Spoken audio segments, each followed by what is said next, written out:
Hello दोस्तों, नमस्कार दोस्तों। आप सभी का स्वागत है एक बार फिर से आपके अपने YouTube channel target government post में। यूपी बीएड से रिलेटेड अपडेट के लिए आप सभी लोग जुड़ सकते हैं और किसी भी हेल्प के लिए आप लोग कांटेक्ट कर सकते हैं, कमेंट करके भी पूछ सकते हैं। सारी हेल्प आपकी की जाएगी। इंस्टाग्राम पे भी जा करके आपके चैनल के नेम से इंस्टाग्राम बना हुआ है, वहाँ से भी पूछ सकते हैं। बाकी मैंने ऑफिशियली नंबर आपको दे ही रखा है। दोस्तों, काउंसलिंग आपकी शुरू हो गई है 15 तारीख से। ठीक है, 15 सितंबर से आपकी काउंसलिंग शुरू हो गई है। और काउंसलिंग करने से पहले आपको किन बातों का ध्यान रखना है, और सबसे ज़रूरी ये कि अपनी जो सीट है वो आपको देख लेनी है, कहाँ कितनी सीटें खाली हैं, उसी हिसाब से आपको कॉलेज लॉक करना है। अब बात यहाँ पर आती है कि एसी और जो एसी दिया है और ऐसे दिया है, ये सीट का मतलब क्या है। ठीक है, तो ये मैं समझाऊंगा। साथ ही साथ आपको काउंसलिंग करने से पहले ये वीडियो देखनी है, अपने दोस्तों तक जरूर शेयर करें, क्योंकि ये आपके लिए बहुत ज़्यादा इंपॉर्टेंट है कि गलतियाँ आप लोग यहीं पर करेंगे और उसके बाद में आप बोलोगे कि हमारी रैंक अच्छी थी फिर भी हमें गवर्नमेंट कॉलेज नहीं मिला या सीट नहीं मिल पाई। ठीक है, तो चलिए चलते हैं भाई। क्या देखना ज़रूरी है, क्या समझना ज़रूरी है, क्या आपको जानकारी लेनी ज़रूरी है, तो वो सीट के रिगार्डिंग ही है। क्योंकि आपको सीट चाहिए, काउंसलिंग इसीलिए करवा रहे हो कि आपको सीट चाहिए, एडमिशन चाहिए, अच्छे कॉलेज में चाहिए, गवर्नमेंट कॉलेज में चाहिए, ये सारी बातें हैं। तो दोस्तों, बुंदेलखंड यूनिवर्सिटी ने एक पोर्टल आपके लिए रेडी कर दिया है, जिसमें आप ये देख पाएंगे अवेलेबल सीट कितनी है, अवेलेबल सीट चार्ट। ठीक है, तो उसके लिए आपको यहाँ पर यूनिवर्सिटी नेम देखनी है। आप जिस भी जनपद से हैं वहाँ की यूनिवर्सिटी जो भी हो, मान लीजिए आप कानपुर से हैं तो आप कानपुर यूनिवर्सिटी यहाँ से चूज़ करेंगे। जैसे कि मैंने यहाँ पर देखा, ये कानपुर यूनिवर्सिटी दिखा रहा है, तो हम यहाँ से कानपुर यूनिवर्सिटी चूज़ कर लेते हैं। ठीक है, कानपुर यूनिवर्सिटी चूज़ कर ली। बट आप ये देखो कि आप कौन सी स्ट्रीम से हो, आप आर्ट से हो, कॉमर्स से हो, एग्रीकल्चर से हो या फिर साइंस से हो। तो इसका मतलब एसी का मतलब है कि आर्ट और कॉमर्स। एसी का मतलब है केवल वही सीट दिखाएगा जो आर्ट और कॉमर्स वाले हैं।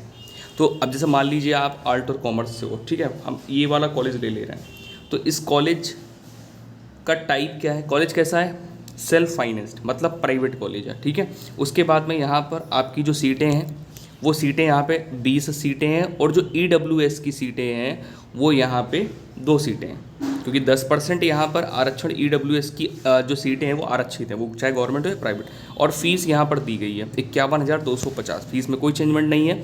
ठीक है, और आपकी काउंसलिंग फीस 750 रुपये है। एडवांस कॉलेज फीस आपको 5,000 रुपये ये पे करनी है। ठीक है, इतनी आपको सबमिट करनी है काउंसलिंग के टाइम पे, रजिस्ट्रेशन के टाइम पे।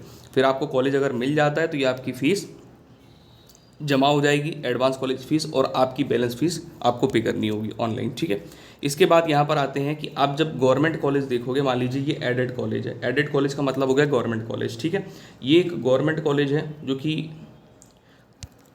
कानपुर यूनिवर्सिटी से रिलेटेड है, और ये टाइप कैसा है, गवर्नमेंट है। और अगर आप फीमेल हैं तो अपने फीमेल कॉलेज को पहले प्रेफर करें। ठीक है, पहले उसे ही चूज़ करें। सीटें यहाँ पर आप देख पा रहे होंगे, और ये सीटें जो 7 1 और 5 1 देख पा रहे हो, ये सीटें रहती हैं आरक्षित, जैसे हैंडीकैप हो गए स्टूडेंट। ठीक है, SC कैटेगरी के हो गए। क्योंकि यहाँ पर क्या है ना, गवर्नमेंट कॉलेज की जो फ़ीस है वो आपको दिखाई नहीं जा रही है, क्योंकि गवर्नमेंट कॉलेज की फ़ीस बहुत ज़्यादा नहीं होगी।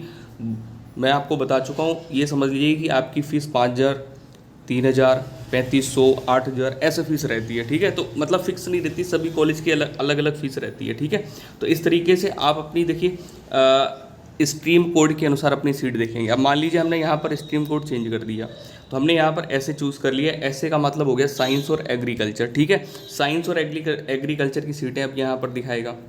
आपने ये चूज़ कर लिया, उसके बाद साइंस और एग्रीकल्चर। तो आपको ये ध्यान देना है कि आपको अपने अनुसार, अपने वर्ग यानी अपनी स्ट्रीम के अनुसार ही सीटें सर्च करनी है, और यहाँ पर यूनिवर्सिटी डाल लेनी है, और एक लिस्ट बना लेनी कि आपको कौन कौन से कॉलेज में एडमिशन चाहिए। पहले ही नहीं आप काउंसलिंग करने बैठ गए, जो मन आया वो कॉलेज आपने लॉक कर दिया, उसके बाद बोला कि ये नहीं है, मैं कॉलेज सही नहीं मिला, मैं एडमिशन नहीं लेना, आपका पैसा फंस जाए। क्योंकि अगर सीट मिल गई तो आपका जो भाई 750 रुपये तो ये तो वापस होना ही नहीं है, ये तो आपकी रजिस्ट्रेशन फीस हो गई, प्लस 5,000 रुपये जो आप दे रहे हो ये आपका एडवांस कॉलेज फीस है। अगर आपको सीट मिल गई है तो ये पैसा आपका वापस नहीं होगा, अगर सीट नहीं मिली है तो ये पैसा आपका रिफंड हो जाएगा। ठीक है, बाकी और जानकारी के लिए कमेंट करके आप पूछ सकते हो। जय हिंद।